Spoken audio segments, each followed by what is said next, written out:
So today, we're talking about Parkinson's disease and Alzheimer's disease, and we're playing with basically, with Parkinson's disease, we're playing basically with two neurotransmitters. The main one that we're playing with, or the patient does not have, is dopamine. We'll take a look at what neurotransmitter acetylcholine plays in that, and the medication that affects acetylcholine. But we're mainly playing with dopamine. Now, a little background information about Parkinson's disease. There is no signs of inflammation, no evidence of inflammation, no signs of neurosis as well.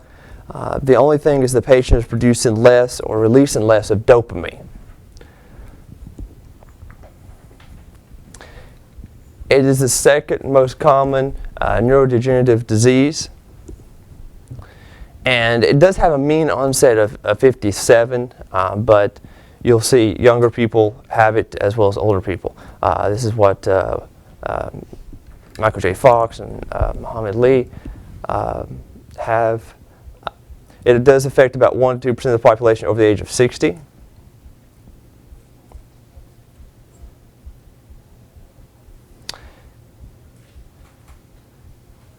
And again, it can have early onsets in some stage. Quick story about Michael J. Fox. I forgot the name of the movie. It was when he was playing a doctor in a small town on the set. He was drinking coffee one morning, and he could not keep his coffee cup from shaking. And then that's when he started noticing he was having problems. So this is just a repeat slide from a moment ago. It is a degenerative neurological disorder. It does affect motor function.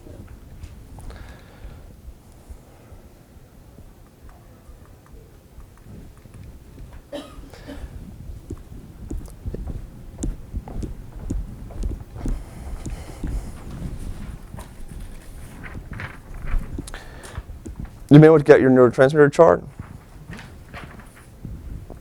We'll be taking a look at that in just a moment. Some characteristics of Parkinson's disease: muscle tremors, shaking, bradykinesis or some slow movement, and also disturbances of or problems with the posture and equilibrium, balance.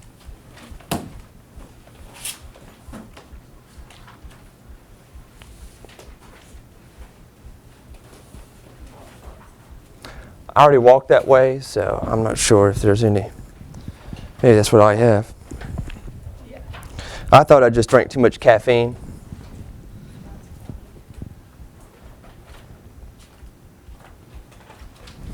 Here's something called a PET scan. I'll turn the light off just for a moment to show you this. This may or may not be on yours. Does anybody know what a PET scan is? So, what you do is you inject radioactive glucose to the patient, and then you look to see whatever area that you're testing is taken up. It's really big for cancer diagnosis because cancer needs a lot of energy and it gets energy from glucose. The brain gets its energy from glucose as well, but we'll save that for another topic. But for example, with cancer, it needs a lot of energy. It gets energy from glucose. So you inject radioactive glucose and see if there's a particular area that's taken up more than it should, and then you could go and do tests, biopsies, etc., to see if in fact it is cancerous. Now, here, for example, PET scan. So we did the radioactive glucose, and this is normal brain activity. And here's a patient with Parkinson's disease. So we can see how much more this is active versus this. Bless you. I'm going to turn the lights back on.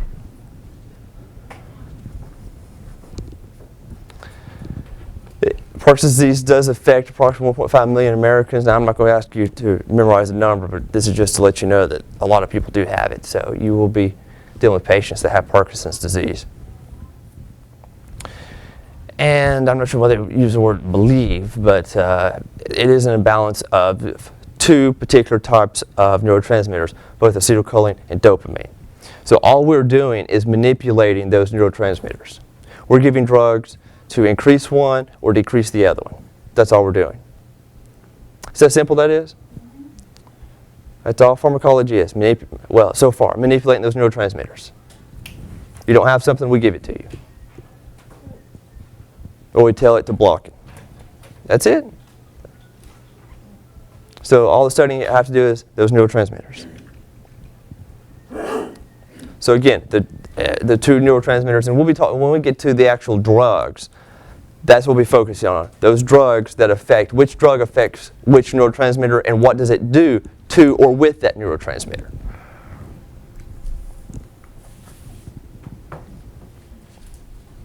This is also in your book on page 108. This is what we want. Nice balance. Nice balance of acetylcholine and dopamine. When that gets off, then we have problems. Parkinson's disease, we are producing less of which neurotransmitter? Dopamine, very good. So we're producing less dopamine, so the acetylcholine takes over. So we can give drugs that will block or suppress this acetylcholine. We can give drugs that will increase dopamine. But what we're doing is playing with this seesaw effect. So you can imagine when you're seesawing, if someone weighs a little more than the other one, even if it's just an ounce more, or someone is sitting closer to the pivot point than the other person, it's a little difficult to balance it, right? I mean, you could do it, but it's a little difficult. Same thing here with these neurotransmitters, especially when you're first diagnosed a patient with Parkinson's disease and you're trying the different drugs. It is a balancing act to try to find this perfect balance between acetylcholine and dopamine. So what dosage do I give? How often do I need to give it? It's going to vary depending upon the severity of it, because we're trying to do this balancing act to have the appropriate amount of dopamine and acetylcholine. If we give too much, we're going to have problems. If we give too little, we're going to have problems.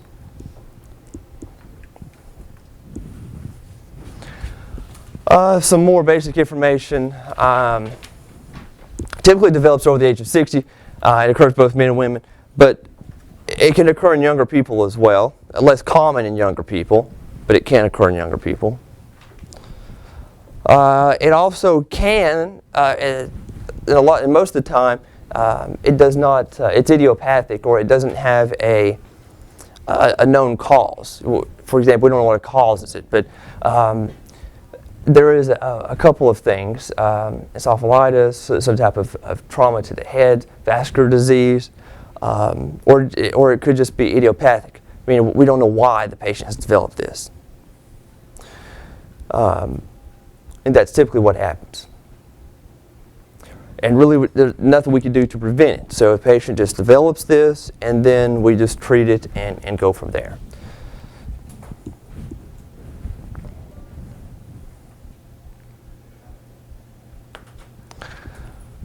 There is no cure for Parkinson's disease.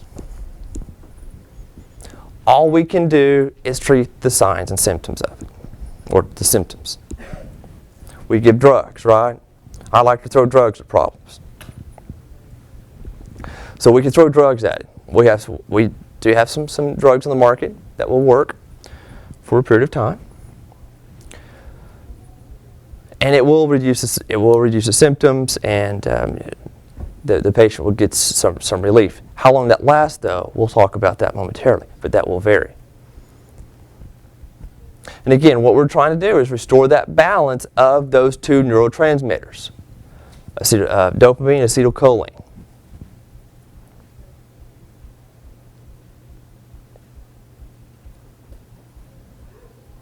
Dopamine type drugs and anticholinergics are the main state of antiparkinsons. So again, we're giving the drugs to manipulate those two neurotransmitters. Dopamine type drugs, these drugs are going to be used to increase the levels of dopamine in the brain.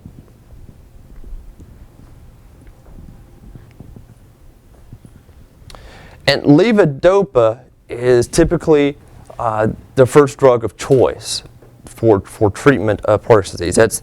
That's the first drug that we typically go to and go, okay, here you go. This is what we're trying on. But that doesn't mean that that's what's always going to happen. There are other drugs on the market, everybody's different, but typically levodopa. And the reason that it's levodopa, it is the precursor of dopamine.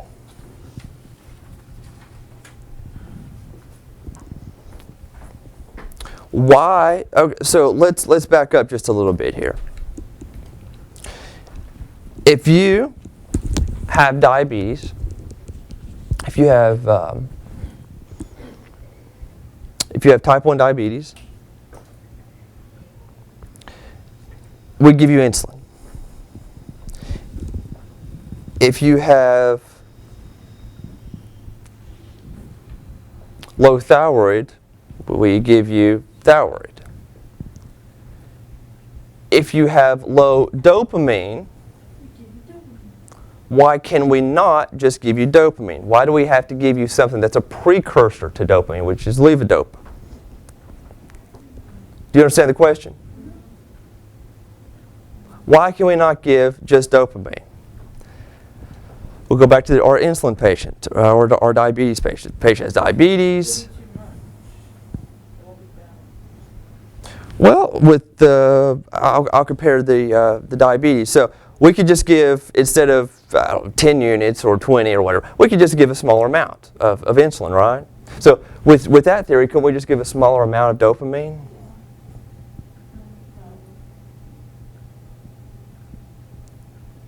Any other guesses?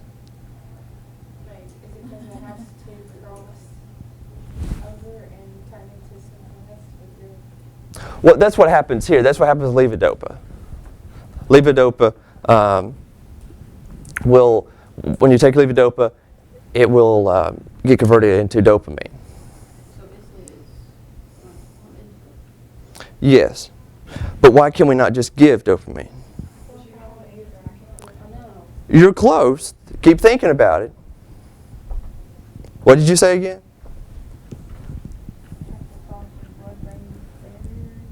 Okay. And then when it crosses the blood-brain barrier, it gets converted into dopamine.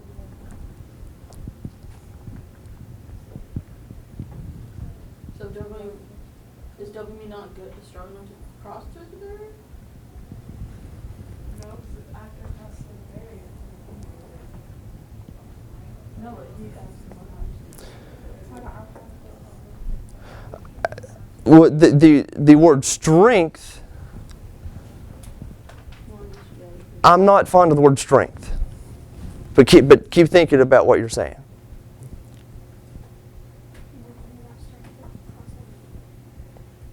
Instead of strength, think of something. Think of.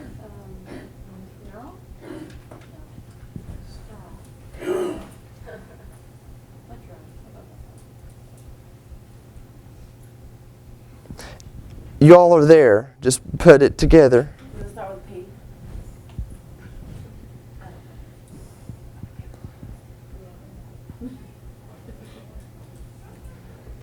Think about it. You are like right there. You just have to put it together.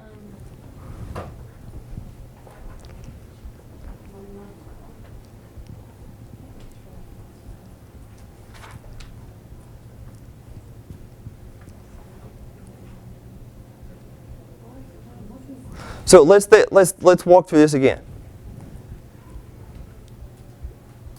You take levodopa.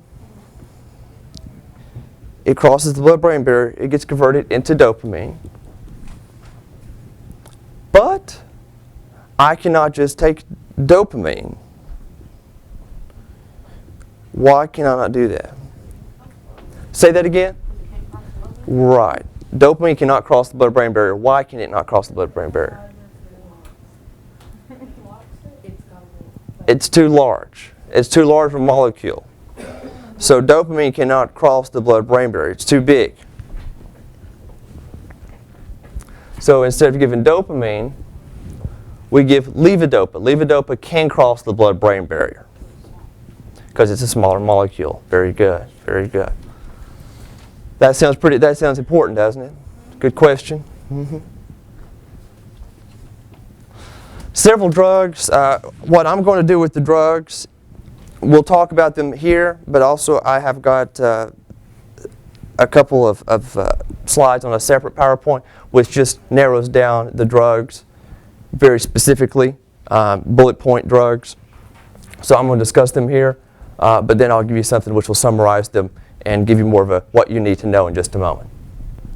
So we'll talk about these. But here are the dopamine type drugs that are going to affect dopamine. Here's our anti-co-allergic drugs. And one drug may seem odd to you. Does anybody recognize this one? What is that?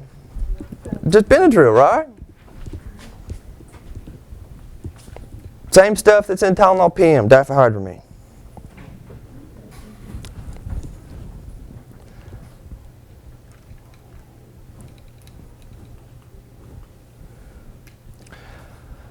Now we'll talk about the mechanisms of action of these drugs. And these dopamine type drugs are going to restore the neurotransmitter dopamine in the brain. So let's pick on levodopa just for now. We'll talk about the others momentarily, but let's just talk about levodopa. So we take levodopa, it crosses the blood-brain barrier, it gets converted to dopamine. Problem solved. Simple enough, right? So you thought it was going to be difficult. I'll make it easy for you. Levodopa, drug of choice. It's typically the first drug that, when you go to the medicine cabinet and opened up, that's typically the first drug of choice. Doesn't necessarily have to be. Each patient's different, etc. But typically it's the first drug of choice. Cardopa, we'll talk about that in just a few minutes. It's a combination drug, and then Amantadine, we'll talk about that momentarily as well, and what's so special about those drugs.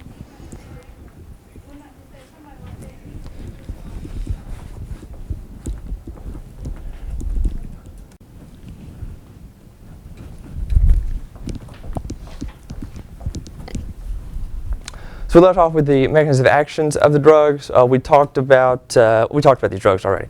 So let's talk about some of the adverse reactions of those drugs. Some are more important than others. Some are more common than others.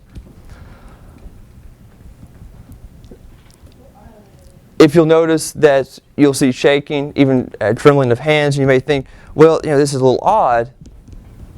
Well, a couple things could be happening. One is we do not have the dose correct, because remember that balancing act between acetylcholine and dopamine, or maybe we need to give more of one of the medications than the other. So, because when you look at the side effect, the first one specifically, you should be thinking, but isn't that what we're trying to treat, right? For those of you who are not texting, would be thinking that this is what I'm trying to treat. The other ones, like the fatigue, headache, you'll see that with all drugs, so I'm not concerned about those. Grinding of teeth, that might be something special associated with these types of medications, or with levodopa specifically. Muscle incoordination or numbness, tachycardia, which is what? Very good. With Amantadine, we'll talk about Amantadine more specifically in just a few minutes. But the big one here is going to be the first one. Now let's talk about what orthostatic hypotension is. Let's break this up. I'll tell you about orthostatic because you may not know that. But let's talk about hypotension. Hypo is low, right? So what's hypotension then? Low blood pressure. Low blood pressure. Actually, I have talked about orthostatic hypotension. Standing up. Perfect. So when you're sitting down or you're laying down and you stand up, bless you, and you're a little dizzy, probably has happened to somebody. That's orthostatic hypotension. So that's probably important as well, because several drugs cause orthostatic hypotension, especially next term. We'll talk about a lot of drugs that cause orthostatic hypotension. Contraindications. Hypersensitivity. Well, hypersensitivity, that's a contraindication. Anything. In any of the medications. So that's not special. And also contraindication against MAOI inhibitors, but just about all medications are contraindication there. So nothing special on this slide. I'm just pointing it out to you. Okay. Some precautions. Nothing too special on this one. If there's going to be some type of liver or kidney problems, we already know that that's potentially going to affect the dosing of that somehow. So simply would have to look that up to see if you need to do any type of dosage adjusting to that. Pregnancy category C.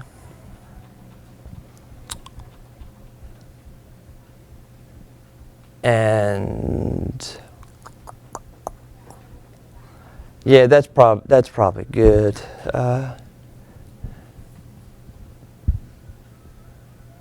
Yeah, I think that's fine. So okay, moving on. Some drug interactions. So there's a possibility of drug interaction with MAOI inhibitors, and that possible interaction is hypertensive crisis, which is high blood pressure, so it's just very high blood pressure relatively quickly, and that can develop with MAOI inhibitors.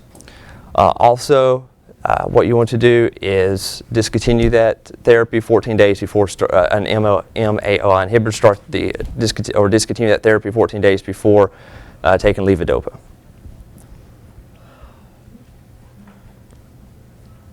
And also, it can have a decreased efficacy with vitamin B6 and Dilantin. Dilantin is used for seizures. So if a patient is taking either vitamin B6 or Dilantin, then it can decrease the effectiveness.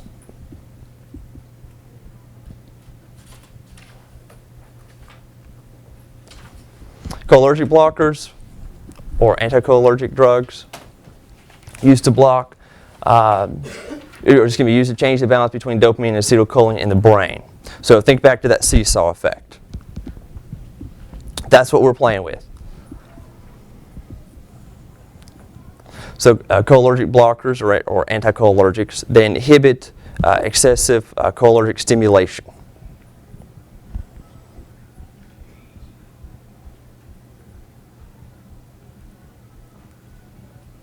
And that's done in the brain and the central nervous system, which makes sense, right? Because that's CNS. Same as before. These treatments can be used alone, or they can be used in combination with other medications as well. They're used to relieve the symptoms and also to control drug-induced disorders or tremors. So again, we're trying to balance that out. So it would not be uncommon for a patient to be on both an anti-co-allergic and a drug that is going to replace that dopamine at the same time.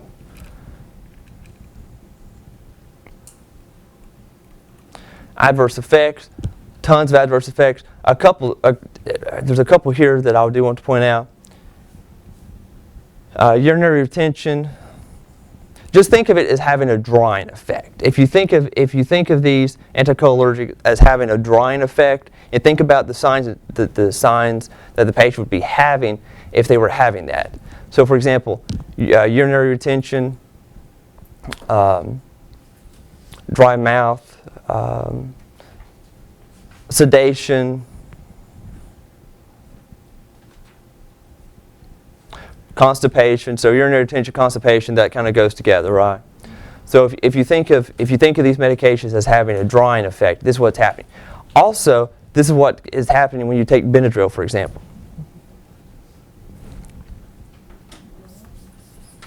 Contraindications, same as before, nothing real special here.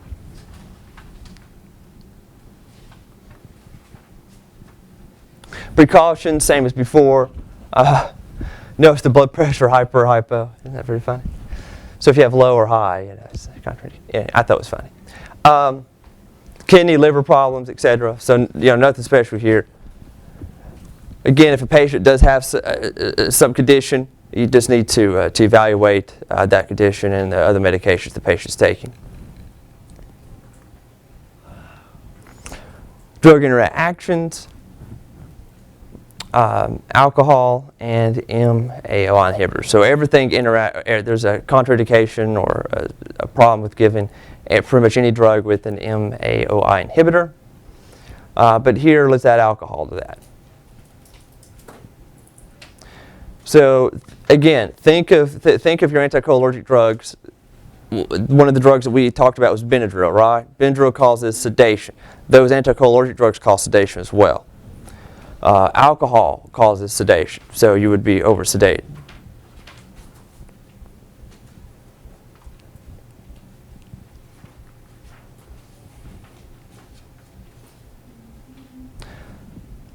Now, let's talk about the drugs for Parkinson's disease. The next few slides goes into Alzheimer's disease, is that correct? But let's talk about the drugs for Parkinson's disease more specifically now. Oh, you're welcome.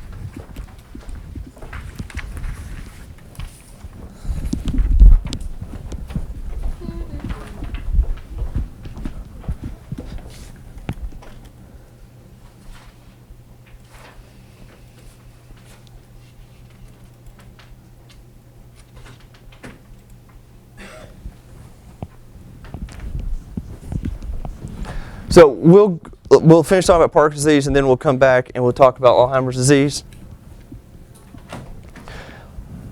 Everything on these slides are important. So this is a very, very much more important, very much more important. I don't want to say more important PowerPoint than the other one, but because they're all important. But as far as highlighting, this whole PowerPoint would be highlighted, for example. So we're basically breaking these drugs into 5 classes. I tossed Amantadine aside. Has anyone ever heard of Amantadine before? Or taken Amantadine? There's something special about Amantadine, so we'll talk about that in a moment. And that moment is here. So why don't you go ahead and pull out your little drug book, your pharmacopoeia, and look up Amantadine. So you look it up in index, and then go over and tell me what you see as the use for Amantadine.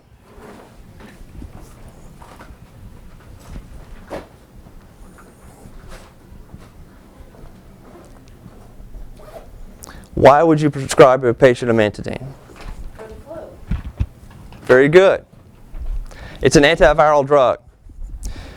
Does it state if it's influenza type A or type B?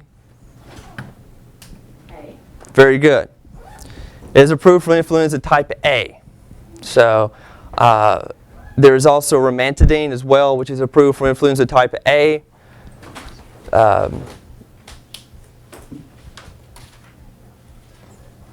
Tamiflu. Has anyone ever heard of Tamiflu? So Tamiflu is approved for both type A and type B, but you don't need to know that yet. I would just explain about Amantadine. We'll talk about antiviral drugs next term. So after we get into making a lot of noise, we're going to be talking about the different classes of drugs. Will either be replacing the dopamine. We'll talk about drugs that are going to block this enzyme. And we'll talk about dopamine agonists and anticholinergic drugs. And then I tossed Amantadine aside because it's an antiviral drug and it does affect dopamine. but I put it aside just because it's sort of a special drug. There is no cure for Parkinson's disease. All we can do is treat it, throw drugs at it.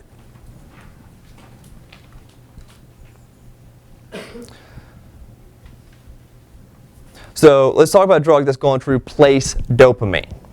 We've already talked about levodopa. Let's talk about that a little more. It is the precursor of dopamine.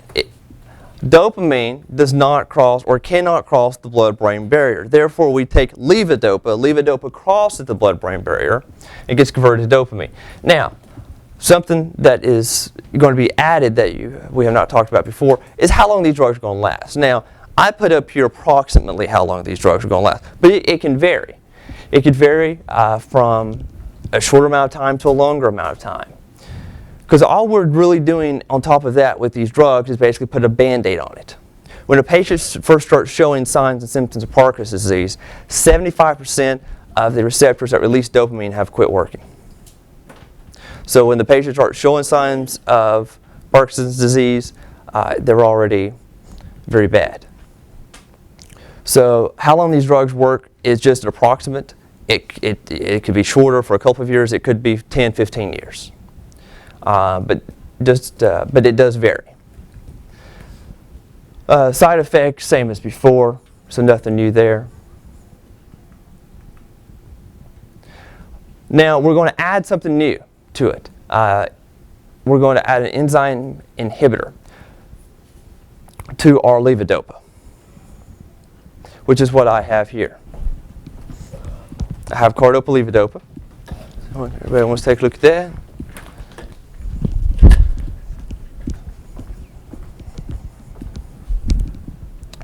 So we already talked about levodopa, right? Levodopa replaces that dopamine. It's a precursor to it, crosses the blood-brain barrier, gets converted to dopamine.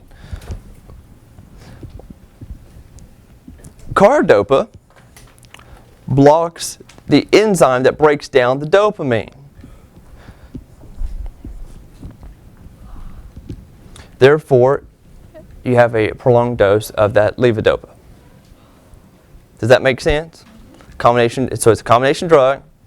Levodopa replaces the dopamine. Cardopa blocks the enzyme that breaks down the dopamine, so the drug lasts longer.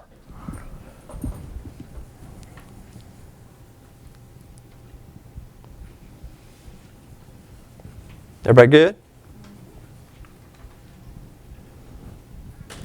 Dopamine agonist. You may also see these used for restless legs. I don't believe in restless legs, but you may see them used as restless legs treatment. But anyway, we'll talk about Parkinson's disease. So Mirapex requipped. They stimulate the postsynaptic dopamine receptors. What they're trying to do, like a sponge, and it's trying to squeeze out what little dopamine it can.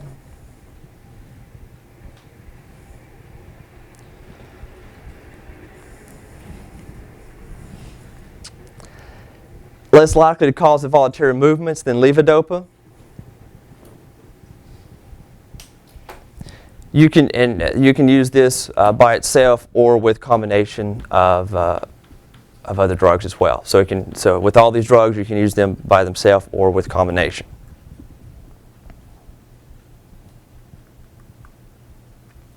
Anti-co-allergic drugs, cogentin and artane are two examples. Helps with the tremors in the early stages. And it's going to block the effects of acetylcholine. Does have lots of side effects. Again, think about this drying effect. Okay, it's going to have a drying effect. So dry mouth, urinary retention, constipation, those are going to be drying effects. Sedation is another one that's not listed. Sedation really isn't a drying effect, but that is a side effect. Benadryl works much like an anti-co-allergic. It's fewer side effects, well tolerated.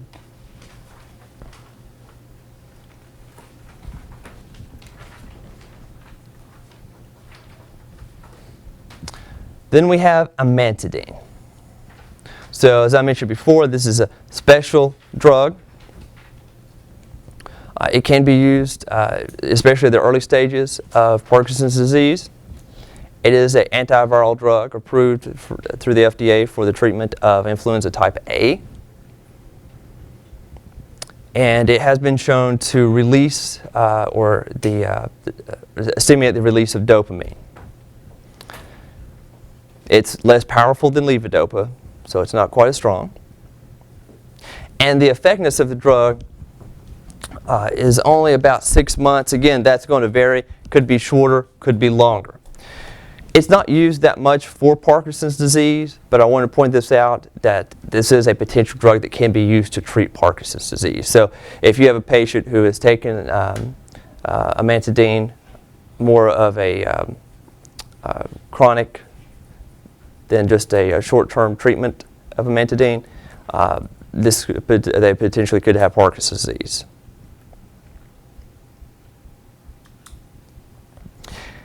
And a couple, just to summarize everything, all we're doing here is just hopefully, well, basically we're just putting a Band-Aid on it. So we're just prolonging the function of the patient.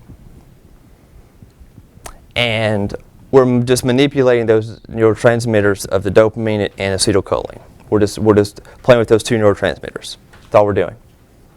It's that simple. Okay. So that's a very, very important PowerPoint.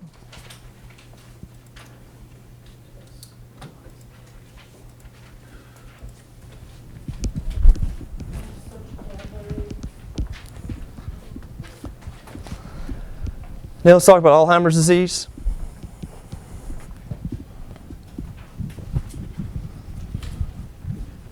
Typically seen in, it's very common, typically seen in older patients.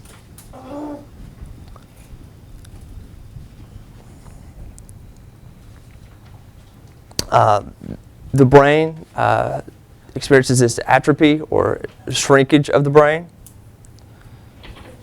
The exact cause of Alzheimer's disease is unknown. We don't know what caused it. It just happens. Just wake up one day and you're there, basically. Not really, but it's slow progression.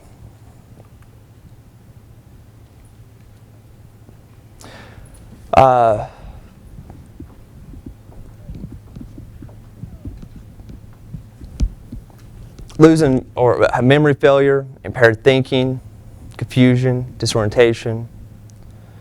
Patient, and once you get to the more advanced stages, that's when you'll see things like personality changes, restlessness, speech disturbances, and then in the more advanced stages, this would be when you'd see the inability to perform routine tasks. So, for example, read an article one time, gave an example of a patient who forgot if she had milk at home or not. So every time she went out, she would buy milk, and she ended up with a whole refrigerator full of gallons of milk. So, yeah.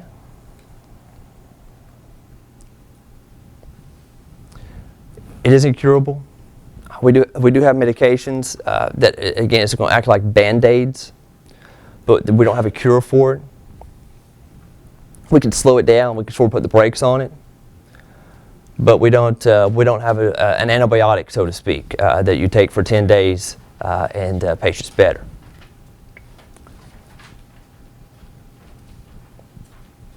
There are approximately 350,000 new diagnoses of this per year.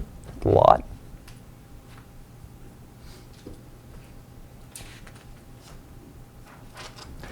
And when we throw drugs at it, all we're doing is slowing down the progression of the disease. So and that's all we can do at this time. We can't reverse it, we can't stop it, but we can slow it down. So we'll put the brakes on it. And I'll discuss this now. When we start playing with neurotransmitters in the brain, the patient is going to be much more sensitive to certain side effects. So nausea and vomiting is very common with these types of medications. as a potential side effect.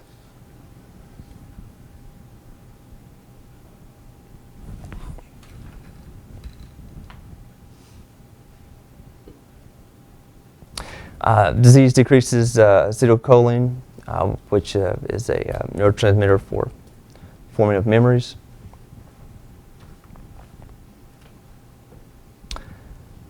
And we only have a few medications on the market to treat Alzheimer's disease. We'll take a look at that in a moment.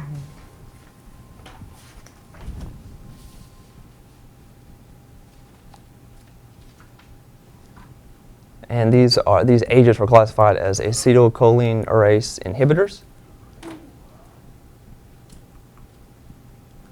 And we have a couple up here.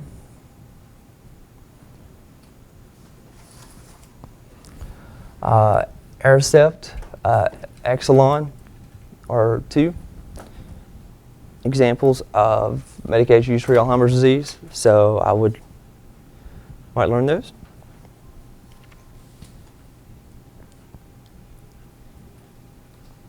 Questions on future quizzes, and the final will be just like the midterm. The patient will have a diagnosis, and then you'll have to give me an example of a drug or drugs that you put the patient on, etc.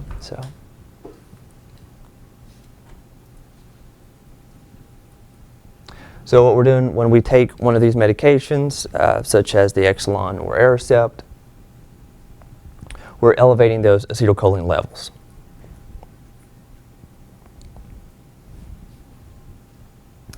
And hopefully we're having at least some improvement. And it's not going to be immediate. It's got 6 months up here, but it's going to vary. It could be a little shorter, could be a little longer, but it's not going to be immediate. That's the big thing to take away. It will take several months before there's any type of potential improvement or slowing down of it. So it's not going to be immediate.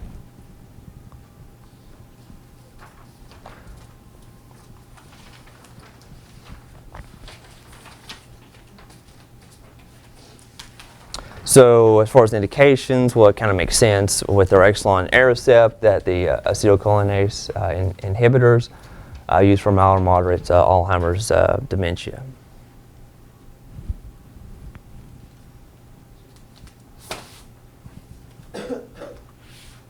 Side effects.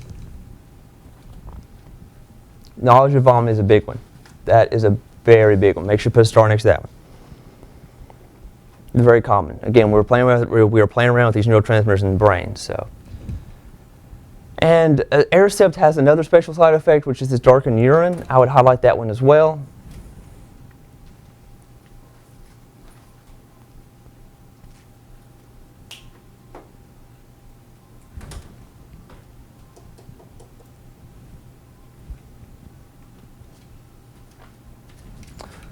Contraindications.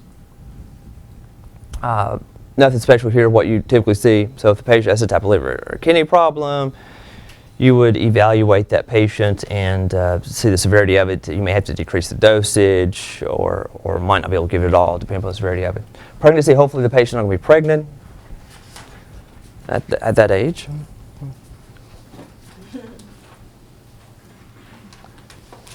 Precautions, no special precautions here, just